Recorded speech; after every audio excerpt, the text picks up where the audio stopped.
to tell you a bit about some objects that were found in excavations at Lincoln Castle. Specifically, an excavation around the Bathhouse.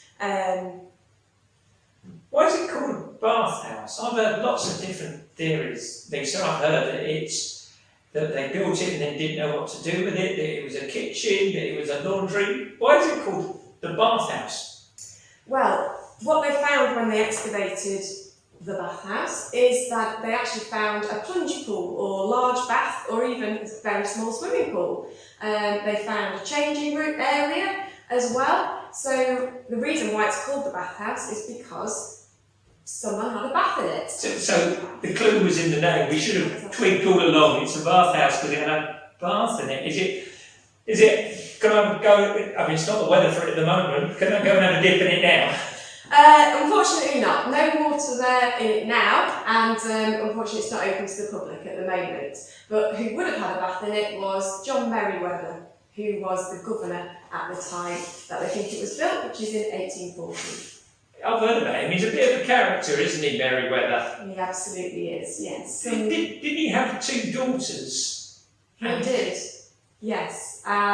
2 daughters, and their mother was actually incarcerated in this very prison. So he's a prison governor. Yes. He has daughters with one of the prisoners in the prison. He does. Yeah, and built himself his own private bathhouse. Yes. Bit of a character. Excellent. So, we're going to look more closely at some of the objects that were excavated from the bathhouse that you've got over there, Lisa. We are.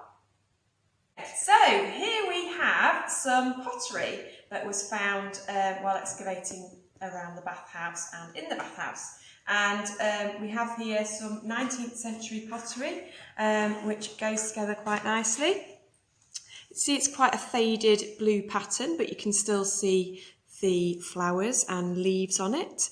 If I just put it down again, you can see the nice flowing outline. Probably would have been a plate, and the ridge here in the middle here as well. We also have over here some willow pattern pottery, and if I just tilt it up like that, you can see it a bit better. Some people might recognise this. You might have some in your home, or know from your relatives may have some, and it's quite a popular pattern in the early 19th century. It comes from, or it's inspired by rather, Chinese imagery, and you can see a house just there, a fence, and lots of trees and a lovely garden. We also have just here some later pottery, probably 20th century. It's a bit more simple with the blue lines across here, and probably more likely to be a bowl, whereas this here is more likely to be a platter, probably a meat platter.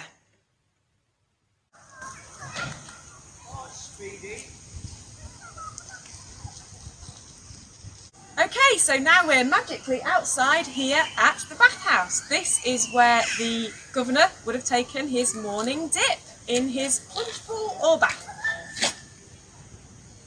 Okay, Eric, so what have you got? I've got some pipes, and the building we're sat in is an 18th century building. You dig around anything 18th century, you find lots of pipes. If you've ever been digging in the garden or been on a riverbank, you might have seen this. Do you know what they are? I don't. They are bits of pipe stem, and I look like Gandalf for this bit. Without the beard, I haven't grown a beard in lockdown. So, oh wow, that's what the pipe would look like. So, isn't that a bit long? You wouldn't imagine it to be that long. It is. This is a particularly long one. A lot of them were quite short. This is the kind of thing you might have when relaxing of an evening, not when you're smoking and you're working. But the ends, they clog up. So sometimes people break the ends off, or if you need it for work, you might break the ends off. But that's a particularly ridiculously long one. And I've found various bits here, and occasionally when there's been work in the castle, you look on the soil and you occasionally see little bits like this, because they're like the fag butts of the day. You know, the workmen are out smoking their pipe, and you know, pipe breaks. They're fairly easy to make, cheap. There's you can date the bowls as well. So this bowl sort of curves outwards on both sides.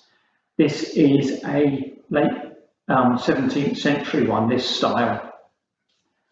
This is more of an 18th century one. So this is older than the building we're in. This is about the same date as the building we're in. These are late 19th century ones.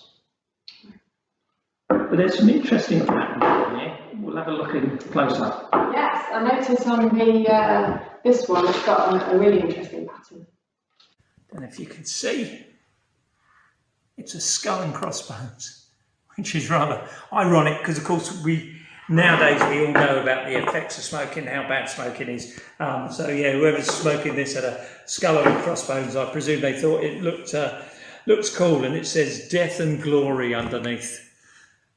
So there we go. That's a late Victorian pipe. That's the mould. These older ones are quite plain. And the pattern on the actual pipe, what's that tell us? This long one, this is rather interesting.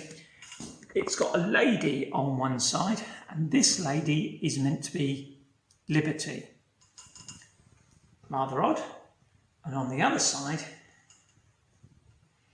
is someone on their knees with their hands in front of them, praying or begging for something in chains.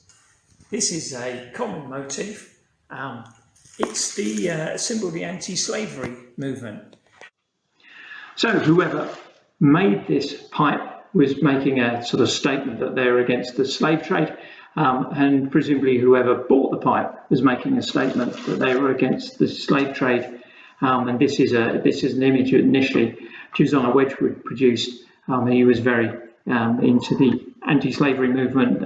Produced this lovely sort of little medallion thing with it on, and then it got copied into sort of more lower status items. It's usually with the caption, "Am I not a brother and a man?" I think if we'd done an anti-slavery symbol now, we wouldn't have a man on his knees begging for his freedom. We'd have someone on their feet smashing their chains. But although these are lovely items and I do like collecting them, I always remember that with the earlier ones, maybe not with the Victorian one, with the earlier ones, all the tobacco produced to be consumed in these would have been produced in the Americas and would have been produced by slaves. So rather ironic, someone having an anti-slavery symbol on their pipe. It's like in the 80s having an anti-apartheid thing on your bottle of South African wine, you know. So, but the building we're in, of course, is an 18th century building. People say to me, "Oh, you know, the Vikings had slaves and the Romans had slaves," but you know, we're physically walking around buildings whereby people would have been smoking tobacco, putting sugar in their tea, or drinking rum that was produced in the Americas by slaves. So a bit poignant, but at least with this long pipe, it's nice to think that whoever produced and brought this pipe, at least they were going, "No, I think that's a bad thing," which we all think nowadays, that slavery, bad thing. And here is a close-up of some pipe bowls to help you identify them. The top one is a late 17th century example, I believe. The middle one is 18th century, and the bottom is another example of one with this anti-slavery image on it. Super. So yeah, interesting things that you find in the ground, interesting stories behind them, and something as small and dull as this little piece of pipe tobacco, there's history behind everything. Hope you've enjoyed our little talk about some of the modern things that we found at Lincoln Castle. I've been Eric, and you've been Lisa. Thank you, and check out all the other things on the Digital Archaeology Festival. Okay, so here we have the objects back in their case. We're in the learning suite of Lincoln Castle here, where the education and learning team do all the school visits and group visits for people who want to do workshops and other activities. Thank you very much for listening. This film is part of the Investigate Learning's Archaeology Festival 2020 Going Digital. Thank you for listening.